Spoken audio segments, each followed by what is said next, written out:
ఇచ్చిన కొవ్వుని ఇవి ఎక్కువ ఉన్నాయి. ఈ దారుణం ఏంటంటే శతాబ్దాలుగా పోరాటం చేస్తున్నాం రామజన్మ అయోధ్య రామ మందిరం కోసం. దానికి కూడా వీళ్ళు 1,00,000 లక్ష లడ్లు ఇలా బీఫ్ తోటి పిగ్ ఫ్యాట్ తోటి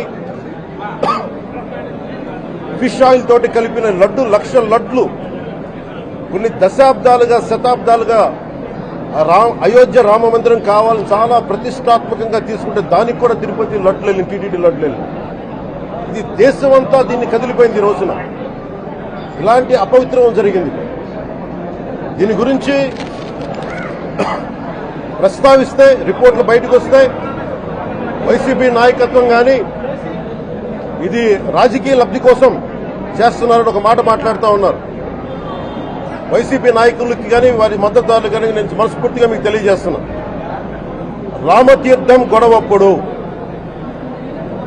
219 గుడుల్ని మీరు అపవిత్రం చేసినప్పుడు మీ పాలనలో ఒక సగటు హిందువుగా నేను గొంతెత్తి పోరాటం చేయాలి అంటే రోడ్ల మీదకి ఆ రోజే వచ్చామని గుర్తుపెట్టుకోండి. ఆ రోజు కూడా రామతీర్థం రాముల వారి విగ్రహాన్ని మీరు నరికేసి అర్చకులు చేతిలో పట్టుకున్నప్పుడు చాలా బాగుంది. కానీ ఆ రోజు కూడా దాన్ని రాజకీయ పరంగా మేము తీసుకెళ్ళా. దోషులకి శిక్ష పడాలి. వీళ్ళెవరో కనుక్కోండి, ఈ రోజు వరకు మీరు పట్టించుకోవాలా. ఇది మేము చెప్తూనే ఉన్నాం. నిజంగా చెయ్యాలంటే ఈ ప్రస్తావన ఎందుకు తీసుకొస్తున్నానంటే సమాజంలో అస్థిరత లేదంటే డిస్హార్మనీ క్రియేట్ చేయడానికి మేము లేవు ఇక్కడ.